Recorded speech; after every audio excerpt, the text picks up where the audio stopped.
By the year 2050, over half of the pastoral graduates from Concordia Seminary might not even step foot in a traditional residential classroom for their primary formation. Yeah, that is just a staggering projection. I mean, it's basically a demographic and institutional earthquake for the church. It really is. And if you are listening to this, you are probably a delegate preparing for the 2026 LCMS Convention, and you are walking into a room where people feel incredibly passionate about this very issue. Right, and you are being handed just a literal mountain of convention workbooks, bylaws, financial reports, and proposed resolutions. It can feel completely paralyzing. So our mission today on this deep dive is to act as your structural engineers. We're going to cut through all that noise, locate the load-bearing walls of this debate, and give you a really clear, actionable roadmap. Exactly. So you know exactly what questions to ask when you step up to the microphone. Because, we are focusing entirely on the stack of documents surrounding the specific ministry pastor program. Right, commonly known as SMP. Yeah, SMP. And to build this roadmap for you, we are synthesizing a really wide array of sources today. We've got the recent seminary president's discussion on the SMP program, the official convention workbook reports, specifically, the ones tackling pastoral formation and supervision. And we are also looking at the first issue of today's business. Plus, we need to dig into the Handbook Bylaw 2.13.1 alongside the historical convention actions from 2007, 2013, and 2019. Just to see how we actually got here. But before we go any further, we have to set some ground rules for how we are approaching this whole thing. We do. And the first crucial detail you need to remember is that the resolutions printed in today's Business Issue 1, they are merely proposed actions. Right. They are not adopted policies. That is a vital distinction. I mean, the book itself carries an explicit warning that later daily editions on the convention floor will contain revisions, substitute resolutions, and amendments. The language is going to shift in real time.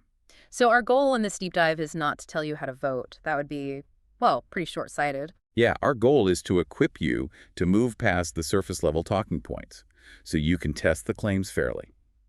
You want to prepare narrow, respectful, and highly informed questions for the floor committee's 6th hearing. And to do that, we are throwing out the straw man arguments entirely. Good. They really don't help anyone. They don't. A straw man is basically when you take an opposing viewpoint, you strip away all of its nuance, reduce it to its absolute weakest, most ridiculous form, and then you proudly knock it down. Right. It's intellectually lazy. It might, score some points on social media, but it definitely does not serve the church well. Instead, we are using the steelman approach today. Which is much harder. To steelman an argument means you do the hard work of articulating the strongest, fairest, most charitable version of a claim. You verify the evidence supporting it. Exactly. Right. You assume the absolute best intentions of the person making the argument. And only after you have built up their argument to its strongest point do you ask what remains unresolved. It's difficult to do, especially when you have a personal stake in the outcome. But it's essential for healthy church governance. So let's apply that Steelman philosophy immediately to the seminary president's stance on the SMP program. Okay, let's do it. We need to hear their concerns fairly, but we also really need to affirm where they are strongest. So if we look closely at their published discussions, their position is undeniably solid on a foundational theological level, isn't it? It absolutely is. The presidents go out of their way to plainly affirm that SMP pastors are fully ordained servants of Christ. There is no asterisk next to their ordination. None at all. They're not like pastors light. Their calls are completely valid. Their preaching, their absolution, their baptisms, and their administration of the Lord's Supper are completely efficacious. I want to pause on that because it's such a profound point. The efficacy of the absolution a pastor speaks doesn't depend on whether he spent 4 years in a brick-and-mortar dorm room or whether he holds a specific Master of Divinity degree. Right. Christ works through his word because it is his word. And the source documents make a point to anchor this in the Augsburg Confession, specifically Articles V and 14th. So the fundamental validity of the SMP office is not what's up for debate here. No, not at all. And beyond the theology, we also have to steelman the practical reality of why the SMP program was built in the first place. Because it wasn't designed to be a shortcut, right? Exactly. Yeah. It was designed to bring word and sacrament ministry to communities that might otherwise completely lack a pastor. It is a nimble, locally rooted pathway. Right. It allows a congregation to identify a trusted, mature leader already in their midst and put him into service rapidly under supervision to meet a specific, urgent contextual need. But, the pendulum swings both ways. Yeah. If we steelman the validity and the agility of the SMP program, we have to apply that same rigorous fairness to the traditional residential formation route. Because the seminary presidents are fiercely protective of the residential master of divinity, and the sources reveal some very compelling reasons for that protection. They do. The residential route provides a structural depth of theological education that is simply different in kind. We are talking about rigorous, immersive training in the original biblical languages like Greek and Hebrew. Right, and we are talking about a daily, deeply formative seminary worship life that really sets the rhythm of a man's days. There is a specific kind of brotherhood and pastoral community that forms when candidates live, eat, debate, and struggle together in the flesh. As the reports phrase it, iron sharpens iron. Exactly. I was reading through the section on diverse ministry contexts, and that really stuck out to me. A residential student is constantly interacting with classmates from totally different geographical and cultural backgrounds. Yeah, they do field work in varied parishes. They go on a year-long vicarage, often in a place they've never been. And that broad exposure seems like it would force a student to aggressively evaluate his own assumptions. I mean, it acts as a safeguard against a sort of idiosyncratic, localized theology that can sprout up if someone is only ever trained in their own isolated bubble. That is the core tension the convention materials highlight. The debate isn't about whether an SMP pastor is a real pastor. The debate is about the extent of the preparation. Have the men the church certifies been prepared as comprehensively as possible to teach sound doctrine, refute complex cultural errors, and care for heavily burdened souls? Right, and here's the hinge of the whole thing. Because the SMP academic curriculum is shorter, a massive portion of that necessary preparation relies on post-ordination supervision. And that brings us to the data. I have to admit, reading the convention research on supervision was jarring. It hits you like a ton of bricks. The numbers are objectively alarming. The official report on pastoral formation evaluated the consistency of later-stage SMP supervision. District presidents and circuit visitors rated the consistency of that supervision a dismal 1 out of 10. A 1 out of 10. I mean, that isn't just a failing grade. That's essentially a declaration that the system doesn't even exist in practice. Yeah, it's virtually non-existent for a lot of guys. And the overall quality of whatever supervision actually did happen was rated just 3.5 out of 10. Wow. The reports detail how supervision often becomes largely hands-off the very moment the man is ordained. It varies wildly from district to district. And the reasons aren't malicious, they are logistical. Right. You have vast geographic distances out west where the nearest supervising pastor might be hundreds of miles away. Exactly. You have existing general pastors carrying crushing workloads in their own parishes. There is just a sheer shortage of experienced men who are both qualified and possess the bandwidth to take on the heavy burden of forming someone else. Well, let me push back on this, or at least voice the conclusion that a lot of critics draw when they see those numbers. Sure. If we look at that 1 out of 10 consistency rating and admit that SMP supervision is fundamentally failing on the ground, doesn't that prove the critics right? Doesn't that prove that the SMP program is inherently broken and should be drastically curtailed or shut down? It's a very common logical leap. But the sources push back against that conclusion by focusing on institutional responsibility. What do you mean? Well, when the synod ordains a man through a specific route that legally and structurally requires ongoing supervision, and then the synod fails to provide that supervision, the church has broken its own promise to that pastor. Oh, I see. Yeah, the failure is in the execution of the system on the part of the institution, not the validity of the man's office or the theoretical design of the program. I see the distinction there. It's a bit like deploying a field medic to the front lines. The military promises that if the medic runs into a trauma case they can't handle, they can radio for a specialized surgeon to guide them or medevac the patient out. That's a good analogy. But when the medic calls it in, the radio is dead and the helicopter never comes. The failure isn't that the medic is useless. The failure is that the supply line and command structure abandoned him. That is an excellent way to frame it. So the first, most responsible question a delegate should ask on the floor isn't, how do we kill SMP? The question is, why has the synod not done what it said it would do? The church promised these men formation beyond the classroom, and the data clearly shows that promise is not being kept. Okay, so that sets the stage brilliantly. We have valid pastors, a vital program for local contextual needs, a highly valued residential standard that provides deep, comprehensive training, and a severe crisis in the supervision pipeline. We do. Now, the convention materials outline a series of major arguments, 8 specific claims that are driving this debate. Delegates are going to hear these claims repeatedly on the floor, and they really need to know how to test them. Let's explore the first argument, which is heavily theological. It's the argument regarding the incarnation. Right, so the theological claim is often presented like this. Because the Son of God took on human flesh, the incarnation, the ministry of the church, must also be fundamentally embodied. And the conclusion that some draw from this truth is that pastoral formation must happen in person, specifically in the physical community of a single seminary campus. Which I understand the premise that Christianity isn't a digital or Gnostic religion. We deal with real water in baptism, real bread and wine in the supper, real people in the pews. Absolutely. But I struggle to see how the theology of the incarnation dictates the geography of a classroom. Does affirming embodied ministry actually mean a guy can't learn church history via a Zoom lecture?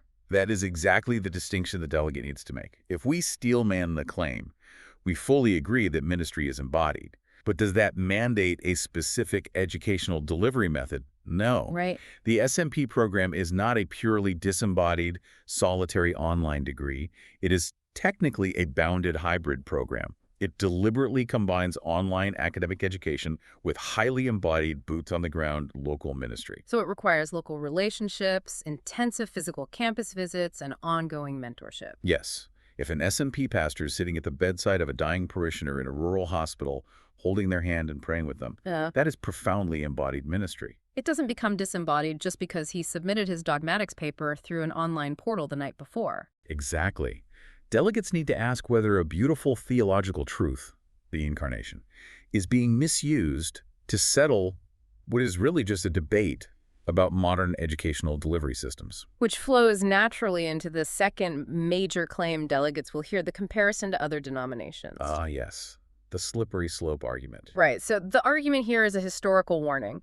Critics point out that widespread online pastoral programs have correlated with severe theological decline and institutional failure in other, more liberal church bodies. Therefore, they argue, an LCMS hybrid program will inevitably slide down that exact same path. I've heard this one a lot. You know, look what happened to the mainline Protestants when they lowered their standards. It's going to happen to us. It relies heavily on fear. But does the source material actually support that inevitable slide?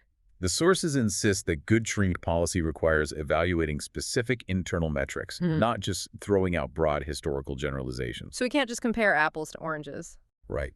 To test this claim, a delegate needs to look at the actual guardrails the LCMS has built. You don't just ask, is it online? You have to ask, what is the faculty's subscription to the Lutheran confessions? What is the specific theological curriculum being taught? Exactly. How are the pastoral candidates being assessed by the district? What is their required worship life? What is the structure of their fieldwork and certification? So we have to measure the real outcomes of the LCMS program against our own confessional standards, rather than judging our men by the failures of completely different institutions that abandoned biblical authority decades ago. That makes total sense when you break it down like that. But what about the internal demographic threat? That brings us to the third claim, and this is the one that produces that terrifying 2050 statistic we started the deep dive with: enrollment decline. Yes, the claim is that the rapid growth of the SMP program is directly cannibalizing the residential seminary enrollment. The fear is that congregations and candidates are choosing the easier, cheaper route, and that is why residential numbers are dropping. But hold on, isn't this a classic case of confusing correlation with causation? Just because two trends are happening at the same time doesn't mean one is causing the other. It's like looking at a chart that shows ice cream sales going up at the exact same time shark attacks go up, and concluding that eating vanilla cones attracts sharks. Right. No, they both just happen to spike in the summer when it's hot. Is SMP actually causing the residential decline, or are they both reacting to a separate, larger environment? That is the exact pushback delegates need to bring to the floor committee. They need to ask for the hard data, the dates, and the specific admissions research. Could the decline in residential enrollment be due to massive systemic macroeconomic barriers? For instance, what is the sheer financial cost of relocating a family of 4 to a seminary campus today compared to 30 years ago? I can't even imagine. If a candidate is married, you are asking a two-income household to give up one or possibly both of their incomes, You're uprooting a spouse's established career. pulling kids out of school, and moving across the country to take on student debt. For many families, that isn't just difficult, it is mathematically impossible. Add to that the broader demographic realities. There is a smaller overall pool of young men entering the pipeline nationwide. There's been a decades-long decline in overall church membership across North America. So delegates must ask, are we blaming the SMP program for the economic realities of the 21st century? Yes. Is SMP killing residential, or is SMP simply the only viable lifeboat left for men who possess a genuine internal call to the ministry but literally cannot overcome the barriers to moving to St. Louis or Fort Wayne? Which perfectly transitions us into the fourth claim, because it deals heavily with exactly who these candidates are. The sources call this the anxious generation argument. This claim suggests that younger generations have grown up in a highly digitized, fragmented, and socially anxious culture. Right, because they lack the third places of previous eras and have been shaped by smartphones, they desperately need the intensive, physical, constant community of residential formation to build emotional resilience and a solid pastoral identity. And frankly, I completely agree with that sociological assessment. A young, highly mobile guy in his mid-20s who has grown up on social media absolutely needs to live in a dorm. He needs to debate theology over terrible coffee at midnight and be formed in that intensive physical crucible. It forces him out of his digital shell. It is a phenomenal environment for that young man. Yeah. But here is the critical data point that delegates must use to test this claim. The seminary presidents report that the average age of an SMP entrant is not 24. Really? What is it? The average age is approximately 47 years old. 47. We aren't talking about recent college grads who spend too much time on TikTok.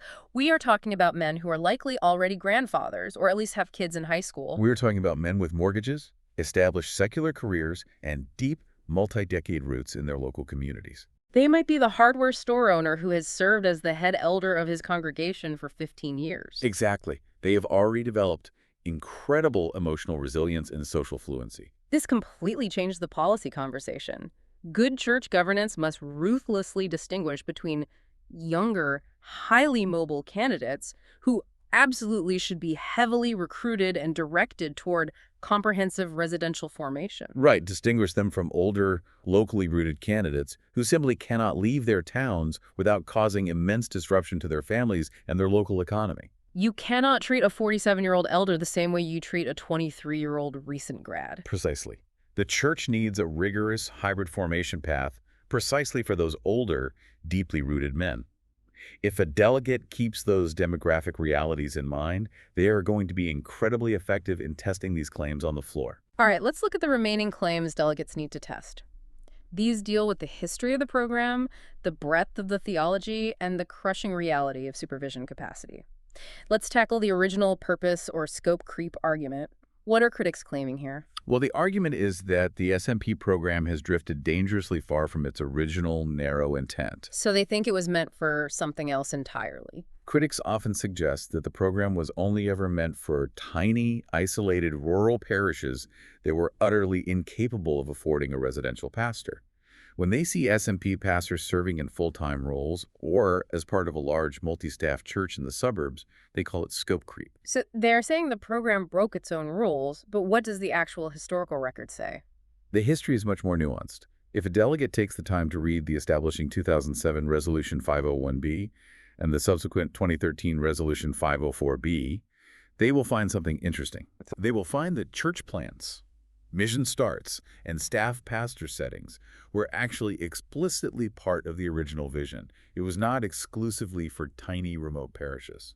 Oh, wow. So the scope creep argument is somewhat based on a historical amnesia about what was actually voted on in 2007. Partially, yes. However, to steelman the critics, the 2013 convention did pass a resolution stating that district presidents should not approve SMP sites which could, quote, reasonably be expected to support a general residentially trained pastor. And that resolution passed with an 82% majority. The Synod clearly wanted to reaffirm residential as the premier preferred path. Right, so the real tension isn't that SMPs are serving in staff roles. The tension is whether they are sitting in staff roles that financially and logistically should have been filled by a residential graduate. Which brings us to the next claim, the contextual need. How on earth do you define that phrase from the 2013 resolution could otherwise be served? That is the million-dollar question for Floor Committee 6. It is incredibly subjective.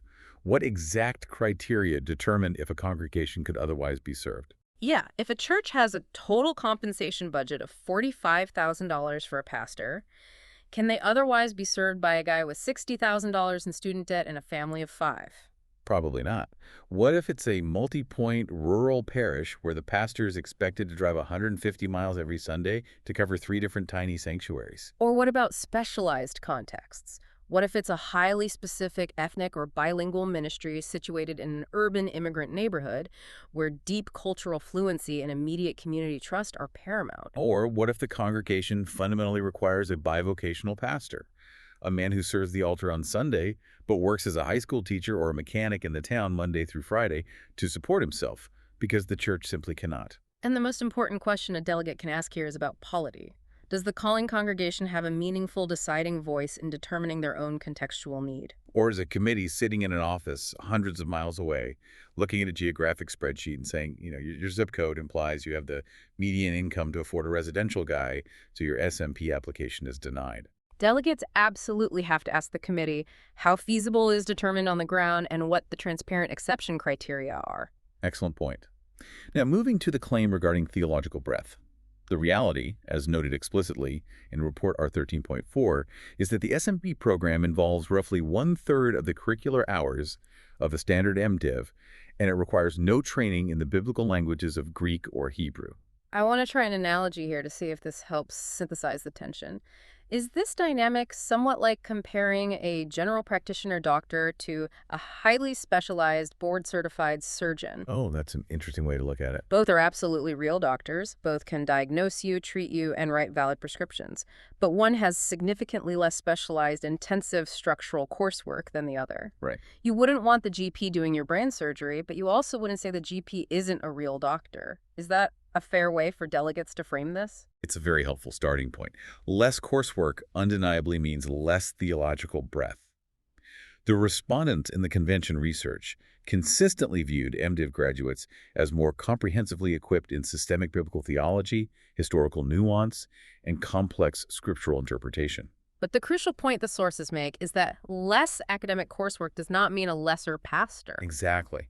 Because Report R13.4 also goes out of its way to explicitly recognize the unique, profound strengths of SMP candidates. Such as their vast life experience. Yes, their deep, pre-existing contextual knowledge of their neighborhoods and their immense relational credibility within their specific communities. So the goal, as the sources argue, shouldn't be to create a divisive caste system where we label one group intellectually rich and the other group pastorally handy. The goal of the Synod should be to seek ways to continually deepen the theological formation of SMP pastors, while simultaneously finding ways to strengthen the contextual, relational, and practical formation of residential candidates.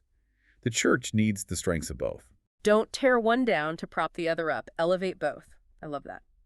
But speaking of elevating the program, we have to talk about the final claim, which addresses the supervision expectations. This is where the rubber meets the road, and honestly, based on the reports, where the wheels seem to be falling off entirely. Yes. The newly proposed supervision plan expects an SMP pastor to meet in person with a general pastor for at least 40 hours a year. Furthermore, they are expected to complete newly assigned theological work, participate in all circumpastoral conferences, submit annual continuing education plans, and document their progress. Let's just strip away the bureaucracy and look at the brutal physical logistics of that requirement. 40 hours a year in person. Who is paying for the gas? Right. Who is paying for the theological books required for the continuing education? Who is paying for the preparation time of the supervising pastor, who already has a full-time, demanding congregation of his own? And if they have to travel to meet, who covers the pulpit?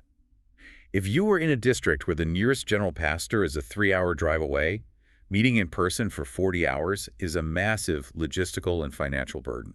And what happens when that single available supervising pastor retires or takes a call to another state? The succession planning is non-existent. The sources are incredibly blunt about this. A mandate placed on a piece of paper without the actual capacity, the funding, the personnel, or the enforcement mechanisms to execute it is not real accountability. One of the authors in our source documents used a phrase I can't stop thinking about. They called it a brochure wearing a necktie. It looks highly professional on the convention floor, but it has absolutely no substance or muscle behind it in the real world. Delegates have to ask the floor committee, how many circuits right now lack an available general pastor who is both qualified and willing to take on this level of supervision? You cannot pass a binding resolution mandating 40 hours of in-person supervision if the supervisors literally do not exist or are already burning out. So the delegate's job isn't just to vote yes because they like the theology of supervision. It's to ask the hard operational questions about the funding, the bandwidth, and the succession planning. Which brings us to the final major section of our roadmap. This is where the bureaucratic pileup happens, and where delegates need to pay very close attention to the terminology clash in the specific resolutions in today's Business Issue 1. If you are walking onto the floor, you need to understand the glaring internal contradiction between the main supervision report, R13.6, and the proposed bylaw change, which is Resolution 608. This has to be harmonized before anyone casts a vote to amend the Synod's binding bylaws. Let's break this clash down. What does the main supervision report, R13.6, actually recommend? Report R13.6 is a report on the development of a comprehensive, uniform, synod-wide specific ministry supervision plan. It argues very strongly, based on extensive research, that the word supervision must be retained in all SMP materials. It argues that the relationship inherently involves ecclesiastical authority, instruction, giving assignments, setting expectations, and providing corrective feedback. In fact, R13.6 explicitly recommends discontinuing the use of the word mentor because it sounds too casual and voluntary. Okay, so the official report says, keep the word supervision and ditch the word mentor, but then you flip a few pages over to Resolution 608. Exactly. Resolution 608 proposes amending Handbook Bylaw 2.13.1, and it moves in the exact opposite direction. Really? Yes. It argues that because the word supervision is legally defined elsewhere in the LCMS bylaws as controlling activities, it doesn't fit the pastoral dynamic of the SMP program. So Resolution 608 proposes deleting the word supervision from the bylaws entirely and inserting the phrase oversight and mentorship. Wait, the resolution wants to codify the exact word mentorship that the official report just told everyone they need to discontinue. It gets even more tangled. Then Resolution 609 comes along and formally asks the Council of Presidents to consult the very R13.6 supervision plan that uses the terminology that Resolution 608 is actively trying to delete from the bylaws. That is a total mess. If I'm a delegate standing at the microphone, what do I actually do with that contradiction? You politely point it out, and you state that the convention cannot vote to amend a binding bylaw until these terms are harmonized. You ask the floor committee, the Commission on Handbook, the Pastoral Formation Committee, and the Council of Presidents to agree on what these words legally mean in the context of the LCMS Handbook. Right. What is the legal difference between ecclesiastical supervision, oversight, mentorship, authority, and accountability? Changing bylaw terminology without providing usable, simple guidance for the local districts just creates conflict and massive pastoral confusion on the ground. The amendment guide in our sources suggests a fantastic tactical move here. A delegate could move to amend Resolution 608 to require the Synod to provide a simple, plain English guidance document explaining what these new terms actually mean in practice. Give us real-world examples of responsibilities and limits. That way, a local congregation actually knows who is responsible for what. Let's quickly navigate a few other specific proposals. Resolution 606, to support established parameters of specific ministry pastor program. If we steelman 606, the strongest case for it is that it maintains confessional boundaries. It rightfully prioritizes the comprehensive residential route whenever it is feasible, and it asks for real evaluation and accountability. But the strongest legitimate concern is that it asks the convention to affirm a massive policy package without defining key operational terms. Again, how is feasible determined? What is the transparent process for a congregation to be granted an exception? How does this new, stricter policy affect men who have already been on waiting lists for years? Will congregations feel cared for by their church body, or just managed by a spreadsheet from afar? Delegates need to ask if the evaluation metrics will only look at compliance checkboxes, or if they will actually measure congregational outcomes. Like vacancy reduction, successful mission starts, and pastoral wellness. Then there is Resolution 607, to encourage and support specific ministry pastors to pursue General Pastor Certification, or GPC. On paper, this is fantastic. Everyone wants pastors to continue their education, deepen their theology, and broaden their service opportunities. But the delegates have to ask the logistical questions. What concrete capacity actually exists for an SMP pastor who's already working full-time in a parish, has a family, and is maybe working a second secular job to complete General Pastor Certification? Are there enough evening and weekend intensive courses available at the seminaries? Are there robust scholarships? You can't just pass a resolution encouraging something without building and funding the bridge to get them there.